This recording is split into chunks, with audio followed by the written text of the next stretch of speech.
Masih bersama saya Budiman Tanjurjo di satu meja The Forum. Yudia Alamsyah, apa yang sekarang Anda harapkan setelah kasus ini cukup lama? Apa yang diharapkan?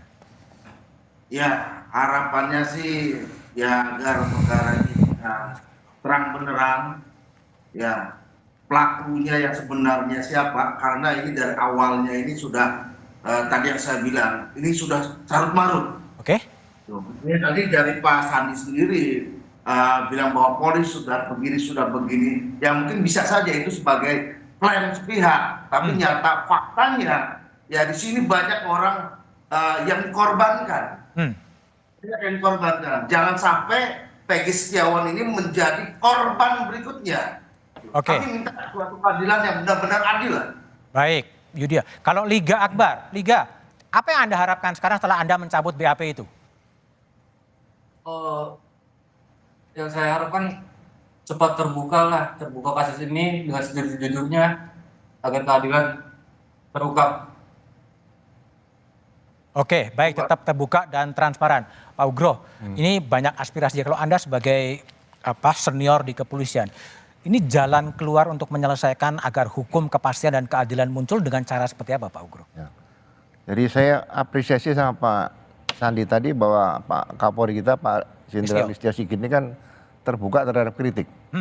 Jadi masalah penanganan hukum tetap berlanjut, silahkan berlanjut sampai PK mungkin nanti sampai situ. Nah, kemudian masalah ke etika profesi, Propam juga sudah turun. Nah, masalah kritik ini, ya tadi masalah hukum pengacara kan saya lihat pengacara Cirebon ini hebat-hebat, dibantu pengacara dari Jakarta nih.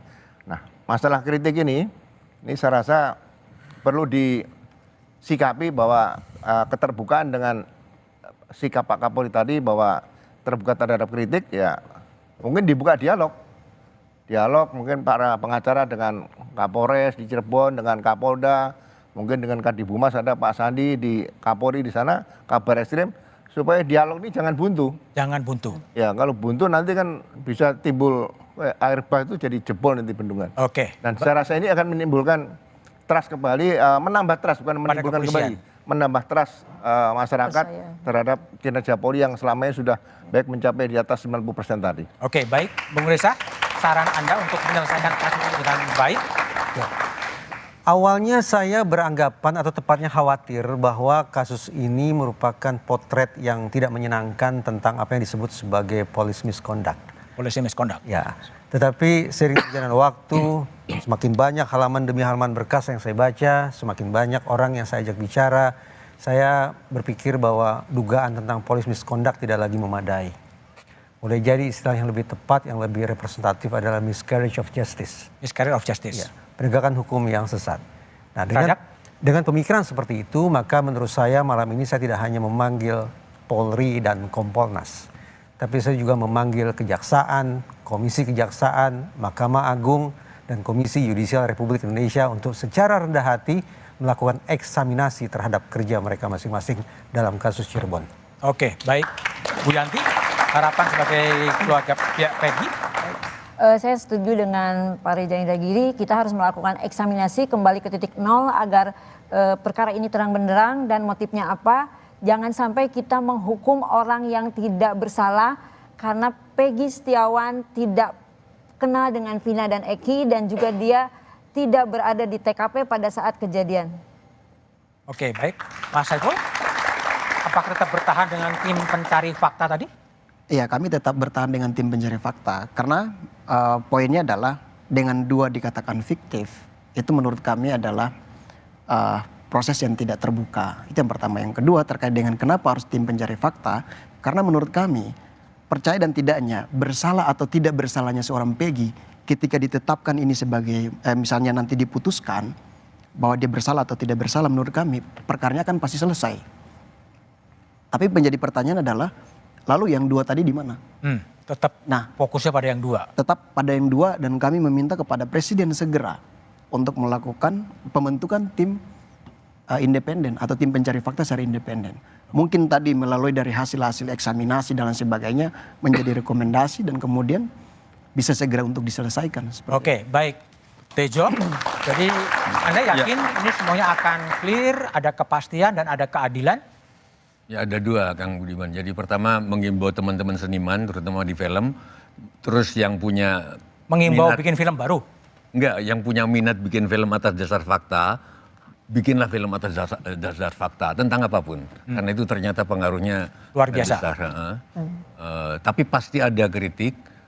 Misalkan film Ari Hanggara, anak kecil, terus film Hantu Jeruk Purut yang berdasarkan, pasti ada protes. Film saya sendiri pernah diprotes judulnya kafir. Itu yang pertama, itu biasa. Yang kedua adalah sebagai cikal bakal dari Bayangkara. Bayangkara itu lahir di zaman Gajah Mada, kita mundur, cikal bakalnya Bayangkara. Ada juga pembunuhan yang dakwaannya itu ke orang lain. Ken Arok membunuh Tunggul Ametung, yang didakwa adalah Kebo Ijo. Itu aja. Oke, Mas Andi, saya ingin Anda merespon ya, sama soal hasil penelitian Propam kalau itu boleh disampaikan dan juga ada kecurigaan ada peradilan sesat. Ya, yang kami sampaikan kepada seluruh masyarakat maupun para narasumber, kami berterima kasih atas segala masukan dan sarannya. Dalam hal ini, pemeriksaan yang dilakukan oleh penyidik telah didampingi di asistensi oleh Barreskrim Polri, Propam Polri maupun Itwasum Polri untuk memastikan apakah penyidikan berjalan sesuai dengan koridornya apa tidak. Kemudian yang kedua, selain dari internal, kita juga mendapat asistensi dari Kompolnas maupun dari Komnas HAM.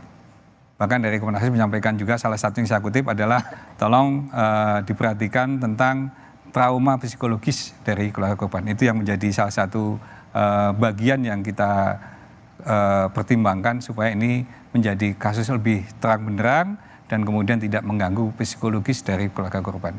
Dan harapan kami seperti yang disampaikan oleh Pak Ugro maupun Pak Suyotejo dan yang lainnya, Bapak Kapolri tadi sekali lagi saya ulangi, Bapak Kapolri tidak anti kritik. Kalau memang ada hal yang memang sekiranya menjadi bahan yang bisa memperterang ini semuanya, silakan sampaikan kepada kami dan nanti akan kami sampaikan kepada penyidik maupun yang lainnya untuk bisa kita sama-sama terbuka. Dan kami sangat berterima kasih Pak Ugro tadi untuk ruang komunikasi dengan para pengacara maupun dari keluarga korban maupun keluarga tersangka, kita juga akan selalu berkoordinasi untuk bisa mendapatkan informasi atau feedback yang lainnya.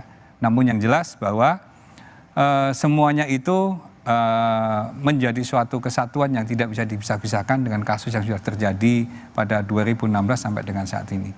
Dan kita sangat berharap dengan adanya peristiwa ini bisa memperjelas peristiwa yang terjadi dan kita semua bisa melihat fakta sesuai dengan kebenarannya. Insya Allah semuanya menjadi lebih terang dan menjadi baik lagi ke depan.